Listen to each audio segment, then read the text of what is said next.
दोस्तों, आज हम एक मिड कैप सोलर कंपनी के बारे में स्टडी करेंगे, केपीआई ग्रीन एनर्जी। मैनेजमेंट के हिसाब से कंपनी मिनिमम 60 टू 70% के रेट से ग्रो करेगी इन FY25 over FY24 and beyond FY25 भी 50 टू 60% के CAGR से ग्रो कर सकती है टिल FY30। कंपनी एग्जैक्टली क्या करती है, रेवेन्यू कैसे जनरेट करती है और कंपनी आगे कैसे ग्रो करेगी, ये जानने के लिए keep watching this 5 minute video. आगे बढ़ने से पहले मैं बताना चाहूंगी, ये कोई बाय या सेल रिकमेंडेशन नहीं है और केवल स्टडी के पर्पस से हम इसे यहाँ डिस्कस कर रहे हैं।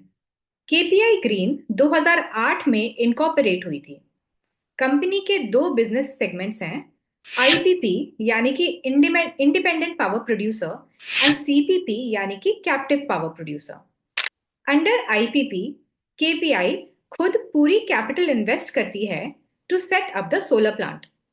साथ ही साथ वो पीपीएज यानी कि पावर परचेज अग्रीमेंट साइन करती है विथ यूटिलिटी डिस्कॉम्स जैसे कि Gujarat Urja Vikas Nigam limited as well as commercial and industrial players.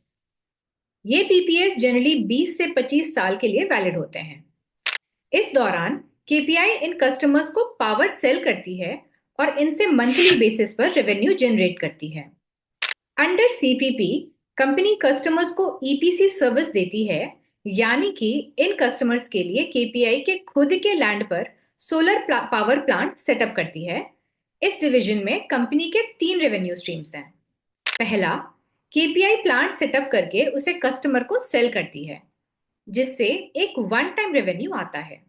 दूसरा, उस प्लांट को 25 साल तक ऑपरेट और मेंटेन करती है, जिससे company over a long term O&M यानी कि operation and maintenance revenue generate करती है।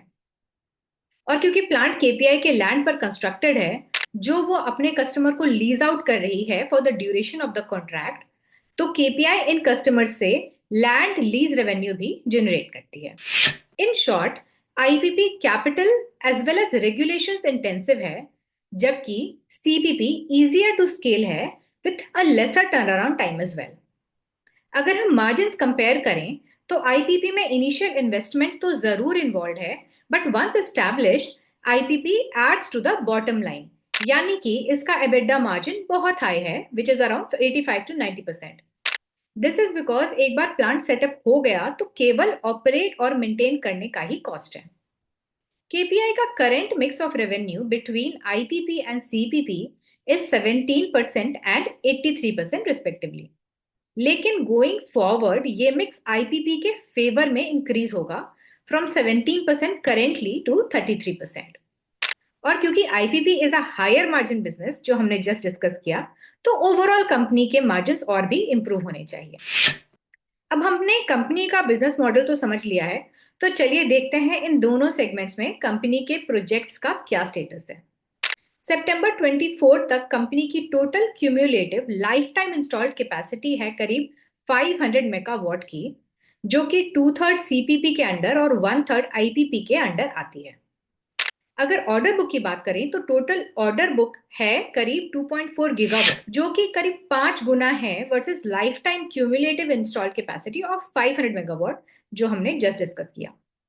ये ऑर्डर बुक ऑफ 2.4 गीगावाट करीब 50-50 स्प्लिट है between IPP and CPP. Executed orders of 500 megawatt and work in progress of 2.4 gigawatt को मिलाकर होता है करीब 2.9 गीगावाट।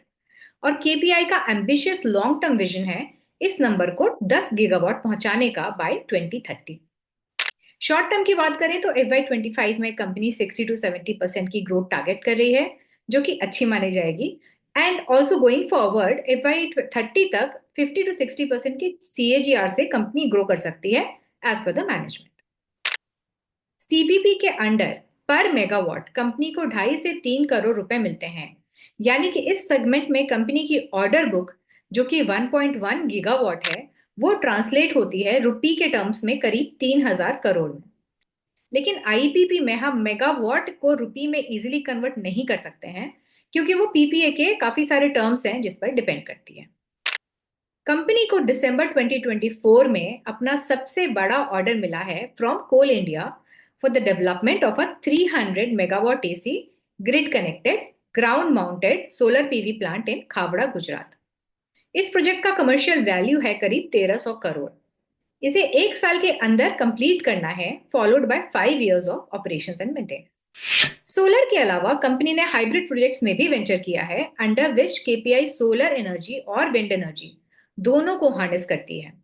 हाइब्रिड के अंडर कंपनी ने 80 मेगावाट के ऑर्डर्स एग्जीक्यूट किए हैं, out of total 500 megawatt executed till date. और ऑर्डर बुक की बात करें तो 2.4 गीगावाट की total order book almost 50-50 split है between solar and hybrid.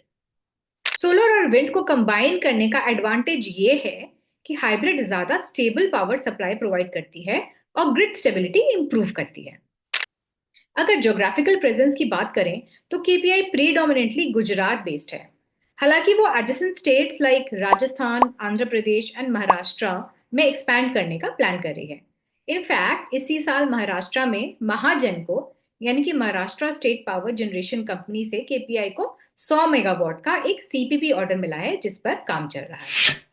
Company ने अगस्त में 1,000 करोड़ के फंड्स रेज किए थे अंडर क्यूआईपी, यानी कि क्वालिफाइड इंस्टीट्यूशनल प्लेसमेंट, जिसे कि प्राइमरीली डेट रिडक्शन के लिए यूज किया था, leading to an improvement in its capital structure. अगर इंस्टीट्यूशनल इन्वेस्टर्स की बात करें जो कंपनी में इन्वेस्टेड हैं, तो इनमें आती हैं मॉर्गन स्टैनली, गोल्डमैन सैक्स, बोफा सिक्योरिटीज एक्सेट्रा। दोस्तों, जो चीजें मैंने यहाँ डिस्कस की हैं, इनमें से काफी सारा इंफॉर्मेशन sovereign.com की वेबसाइट पर अवेलेबल है, that you can check out. इसके साथ ही हमारा डिस्कशन खत्म होता है। दोस्तों, आई होप इस वीडियो से आपको केपीआई ग्रीन एनर्जी के बारे में इंटरेस्टिंग इंसाइट्स मिले होंगे। नेक्स्ट वीडियो में एक और कंपनी के बारे में हम स्टडी करेंगे। Thank you for watching the video and take care.